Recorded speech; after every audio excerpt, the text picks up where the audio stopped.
Members, we now move to the Families Commission Amendment Bill, and the question is that Part 1 stand part. This is debate on clauses 3 to 11. I call Jacinda Ardern. Thank you, Mr Chair. It's my privilege to take a call in the committee stages of the Families Commission Amendment Bill, and up front I want to point out that the Labour Party did support this bill at least being debated at Select Committee, but we've always been very clear, Mr Chair, that we no longer see a place for the Families Commission in the current political environment, and there's a number of reasons for that. Not least the fact that over time it is our view that the Families Commission has become increasingly politicised, as my colleague chimes in, it reminds me, Mr Speaker, she's right to say, has it ever, based on the fact that the recent appointments to the Families Commission have made it the literal Families Commission, that is the Families Commission of the National Party's family. We have, I think, some of the last two appointments have included Amy Adams' sister, she's a Families Commission member. She was a temporary fill-in, but then took on the permanent role at the Families Commission. Hekia Parata's husband is also on the Families Commission. And look, Mr Chair, there's no doubting that if someone has good credentials and there is a relevant role, that there might be a place for... I don't believe Rajan Prasad was related to any of the ministers that appointed him at the time. I don't believe Rajan Prasad was related to any of the ministers at the time. Married to Steve Mahari at any point? No, Rajan Prasad. So the point that we're making, Mr Chair, I think is a very fair one. Look, if there is a background that makes it relevant for an individual to be appointed, perhaps someone could make a case, but not one but two members of the National Party's cabinet having direct family members on the Families Commission, I think it's only fair that we raise eyebrows about that, particularly when one of those family members' sisters was a previous ministerial political appointment. And so it's only fair, I think, that we therefore raise also the point that this bill dilutes the advocacy role that the Families Commission has had. But one might question whether or not that advocacy role has really existed properly for some time. I mean, there is no doubt that in the past the Families Commission has held the government of the day to account, has raised issues of the day. It's my recollection that under Rajan Prasad's time, I believe there was an important piece of work done around paid parental leave, if I recall. The best in the country. A very comprehensive report about paid parental leave. Now fast forward, saying the importance of paid parental leave. Fast forward to now, and we have a case where the Families Commission has no view, apparently, on the importance of paid parental leave. The Families Commission has no view on whether or not it's important for families to have more time together at the most important developmental stages of a child's life. That is absolutely extraordinary. So not only does this bill remove the advocacy function for the Families Commission, we would argue that it's been long gone. It's been long gone.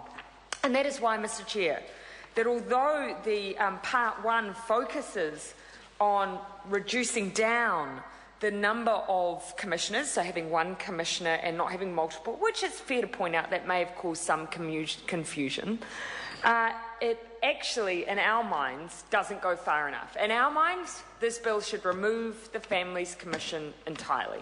That's the conclusion that we've come to. Now, that is not to say that there isn't a role for advocacy on behalf of families and children. Indeed, we think there is. But sadly, the Families Commission is so far gone, we don't think they're the ones to perform that function anymore.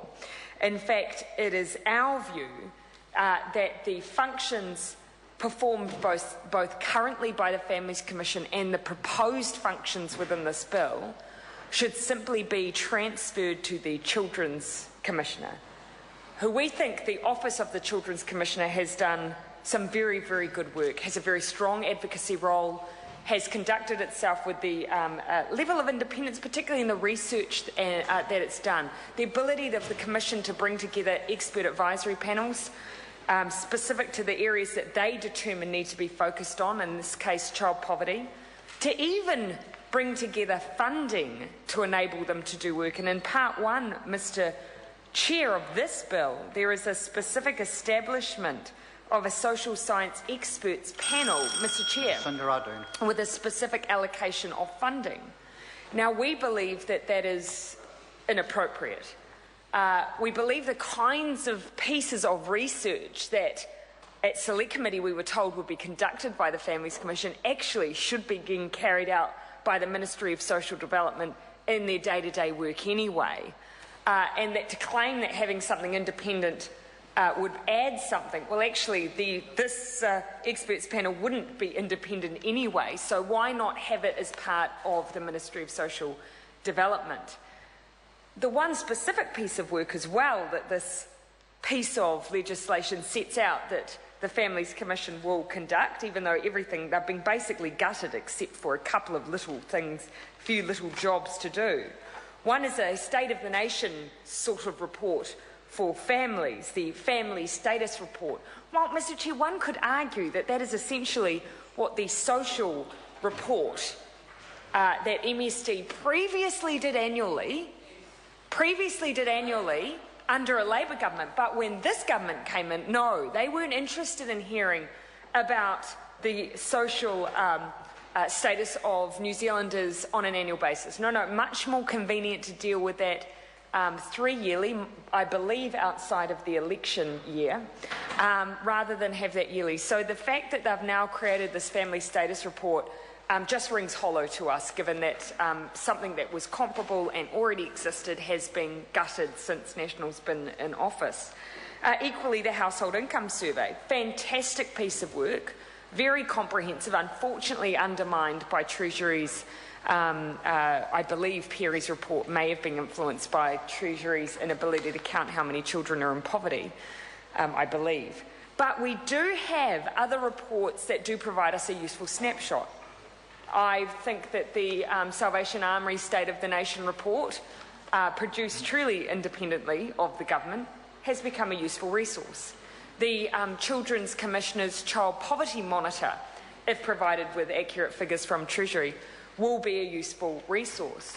So to claim that the Families Commission needs to do this report, to say it's independent but actually then have the people, as Part 1 sets out, on the board producing the report not be independent, it just strikes us that what the government is doing here is acknowledging that there's not much of a place for the Families Commission anymore, but there is still a little sort of tether of a coalition over in the corner between Peter Dunn and the National Party, which they're going to pay a little bit of lip service to, and they're doing that via allowing the Families Commission to exist in virtually name only. So it is our contention, Mr. Chair, and out of our proposal that in spite of this little bit of reduction in size of the Families Commission, let's start over. Let's subsume all of those functions into the Children's Commissioner, give the Children's Commissioner more independence. Not just actually the advocacy role that they play now, which is gutted from this bill, but actually the kind of independence that the Parliamentary Commissioner for the Environment has. Now, the Children's Commissioner has exercised to a certain degree that level of independence, but there has been times when it's been obviously difficult. So we would like to see that role enhanced, Mr. Chair. So coming back to Part 1 and going through, which is the significant part for this piece of legislation, there's not much actually in Part 2. So the first thing that it really does is repeals the definition of Commissioner, consolidates the function of the Commissioner. It really loses a sense of the defined purpose of the Commission, which is unusual. Most commissions have a very strongly set out mandate.